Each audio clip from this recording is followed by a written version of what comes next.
This is expensive. Now, so have you heard of this objection from your prospect before?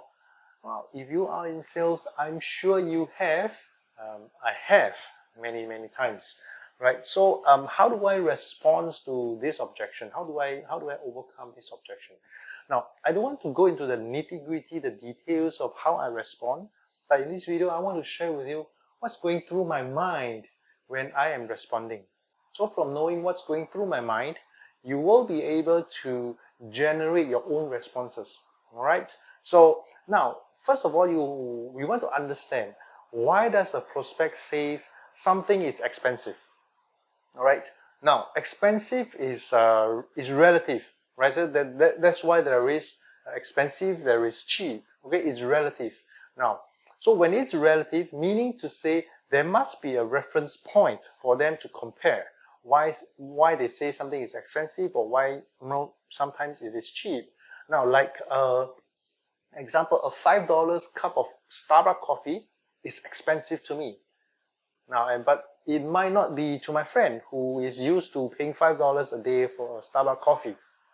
Okay, so there must be a reason why I say a $5 Starbucks coffee is expensive, because I have enjoyed the coffee shop coffee that cost me $1. So $1 coffee, okay, that's my reference point that I used to pay, and I love that kind of coffee aroma compared to the $5 Starbucks. Now, so from there I feel, wow, why do I have to pay 5 times more for a cup of coffee? No, it's $1 and $5. So the second thing you want to find out about your prospect saying this statement is, when they say this statement, where does the reference point come from? Understand? Where does the reference point comes from? Now, is it coming from they don't have money to pay? Okay, or is it coming from somewhere else? Now, so you want to find out, do they have money to pay for your service?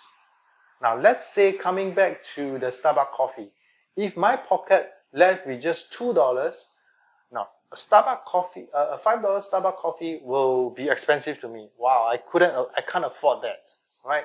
But a $1 cup of coffee in a coffee shop, hey, I can afford that. I can have that. So I have $2, I can have that $1 coffee. So now, in this instance, the reference point is coming from whether I have the money, right? So basically it's this: you can't sell a Ferrari to someone with a budget of a Toyota, right? You can't. You basically can't. They don't have the money to pay for the Ferrari.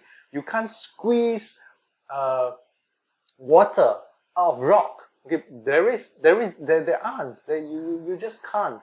Okay, so for this group who just can't afford your service, thank you for just tell them thank you for your time, and I wish to see you again. All the best. I wish to see you being successful. You have to let them go. Okay, they can't pay for your service, and please don't do something like, this person is already $50,000 in credit card debt, and then you get them to load up more debt to pay for your service or your product. Please don't do that. Okay, I this is not my kind of sales style, right? So then the other question, then, if you realize that, okay, they have the money to pay, but they say it's expensive, then the next question is, okay, where is that reference point when they say expensive?